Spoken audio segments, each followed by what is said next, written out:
નમસ્કાર વિદ્યાર્થી મિત્રો આજે આપણે આ વિડીયોની અંદર ધોરણ 8 વિષય ગુજરાતીની સ્વ અધ્યયન પોથીનો પાઠ નંબર 13 ચાલ મજાની આંબાવાડીની વાત કરવાના છીએ।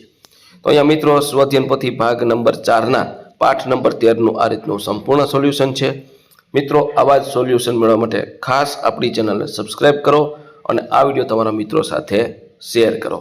બીજું કે મિત્રો આપણી યુટ્યુબ ચેનલ પર સ્વ અધ્યયન પોથી ભાગ 4 ના દરેક પ્રકરણના સોલ્યુશન મૂકેલા છે, જે તમને મારી યુટ્યુબ ચેનલના પ્લેલિસ્ટમાંથી મળી જશે।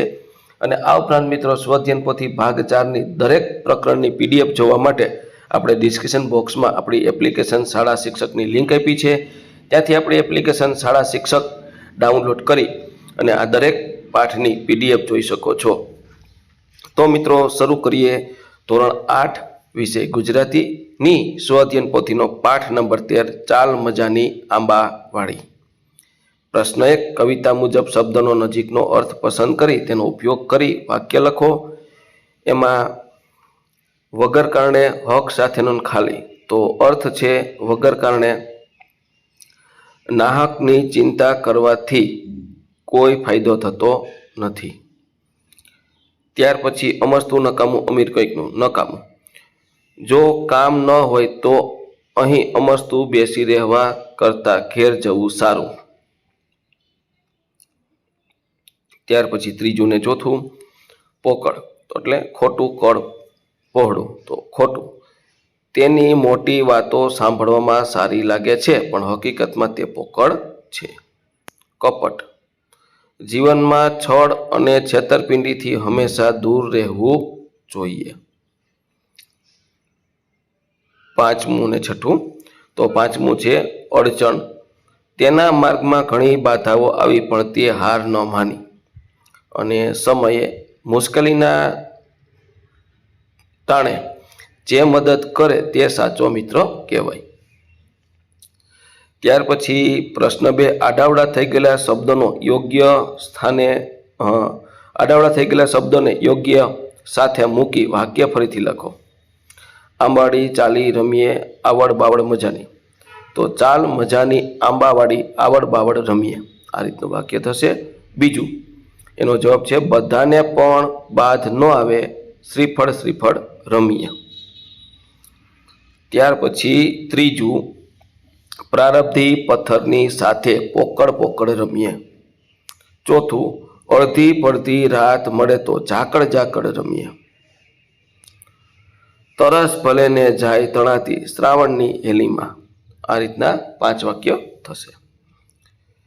ત્યાર પછી પ્રશ્ન 3, આપેલા ભાવાર્થને લાગુ પડતી પંક્તિ કાવ્યમાંથી શોધીને લખો। પેલું, પવનમાં ઉડે તેવું પાન જેવું હળવું પહેરણ, ફર ફર ઉડતું રાખી પવને પાન સરીખું પહેરણ।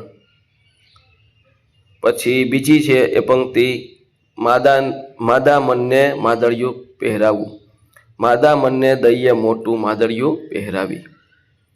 ત્રીજું, ચાલ આંબાવાડીએ આવડ બાવડ જ રમીએ, ચાલ મજાની આંબાવાડી આવડ બાવડ રમીએ।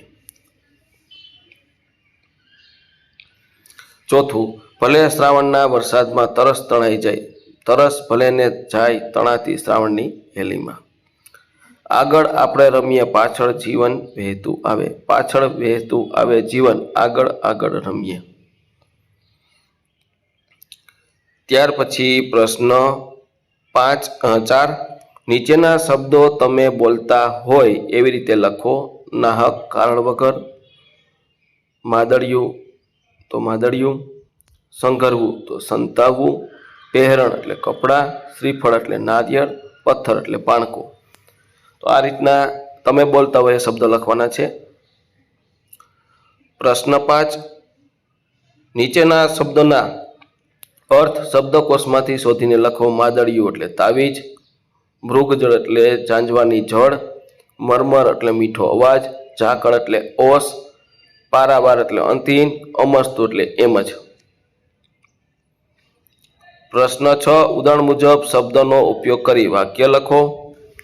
તો અહીંયા લખ્યું ઝાકળ, તો કે ઝાકળ બાવળ બાકડ, આ રીતનું વાક્ય બનાવવાનું છે। તો શબ્દો આગળ તો આપ્યો છે નવો શબ્દ આગળ પાછળ, તે હંમેશા બધાની આગળ પાછળ ફરતો રહે છે. આ રીતનું વાક્ય બનશે. ત્યાર પછી આઘી, તો આઘી પાછી, બકરી ક્યાંય આઘી પાછી જતી નથી. અડધી, તો અડધી પડતી, મેં તેને અડધી પડતી વાત કહીને શાંત કરી દીધો. છાનું માનું, બંને બાળકો છાનામાના વાતો કરી રહ્યા હતા.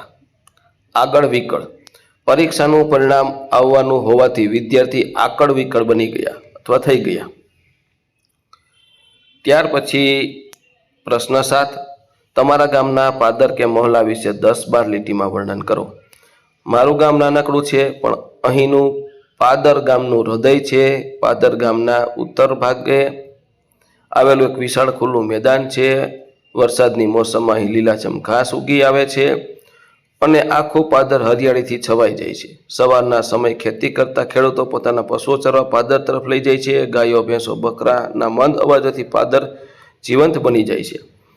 સાંજના સમયે પાદર રમતા બાળકોનો મેળો બની જાય છે. કોઈ ક્રિકેટ રમે છે, કોઈ ગોટી રમે છે, તો કોઈ પતંગ ચગાવે છે. સર્વત્ર આનંદ દેખાય છે. પાદરમાં એક ખૂબ જ મોટી વાડી છે, જ્યાંથી હળવો પવન ફૂંકાય તો જાણે આખું પાદર ઠંડકથી ભરાઈ જાય છે. વર્ષના તહેવારોમાં દરમિયાન ગામના મેળા, ધાર્મિક કાર્યક્રમો પણ આ પાદરમાં જ યોજાય છે. તેથી પાદર એક ખુલ્લું મેદાન નથી, પરંતુ ગામની સંસ્કૃતિ, એકતા અને પ્રસન્નતાનું પ્રતીક છે. મને અમારા ગામનું પાદર ખૂબ જ પ્રિય છે, કારણ કે અહીંથી જ ગામનું સાચું સૌંદર્ય અને સાદાઈ અનુભવાય છે.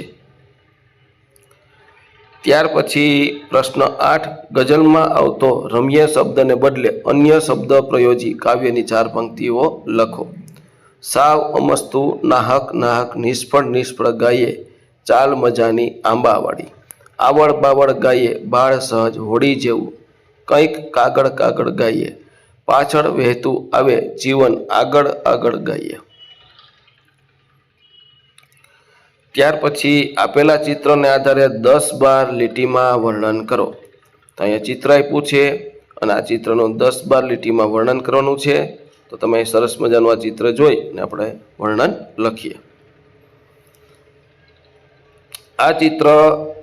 આ ચિત્રમાં શાળાનું સુંદર રમતું મેદાન દેખાય છે. મેદાનની પાછળ મોટી આકર્ષક શાળાની ઇમારત દેખાય છે. ઇમારતની આગળ હરિયાળી ઝંડો અને વાદળનો ચિત્રો મનોહર બનાવે છે. મેદાનમાં ઘણા બાળકો આનંદપૂર્વક રમતા જોવા મળે છે. 2 બાળકો બોલ લઈને દોડતા જોવા મળે છે. એક બાળક સરકી પરથી નીચે ઉતરી રહ્યો છે. એક છોકરી દોરડું કૂદે છે, જ્યારે એક બાળક ઝૂલાની બાજુમાં લોખંડના સ્ટ્રક્ચર પર ચડી રહ્યો છે. કેટલાક બાળકો બાસ્કેટબોલ રમતા જોવા મળે છે. બધા બાળકોના ચહેરા પર આનંદ છે અને તેઓ રમતગમતનો પૂરો આનંદ માણી રહ્યા છે. આ ચિત્ર આપણને શાળાના રમવાના સમયની મજા અને ઉત્સાહની યાદ અપાવે છે. ત્યાર પછી 10મો પ્રશ્ન છે, ગઝલમાં આવતા અથવા આવેલા પ્રાસવાળા શબ્દ જેવા અન્ય શબ્દ શોધીને લખો. તો રમીએ, પહેરાવીએ, કાગળ આગળ, રણમાં, હેલીમાં, વહેતું, ઉડતું, લઈને પવનને, આંબાવાળી હોડી. તો મિત્રો, આ તો આપણું ધોરણ 8 વિષય ગુજરાતીની સ્વ-અધ્યયન પોથીના પાઠનું સંપૂર્ણ સોલ્યુશન જોયું. મિત્રો, આવા જ સોલ્યુશન મેળવવા માટે આપણી ચેનલને ખાસ સબસ્ક્રાઈબ કરવાનું ભૂલવાનું નથી અને તમારા મિત્રોને વિડીયો શેર કરવાનું પણ ભૂલવાનું નથી.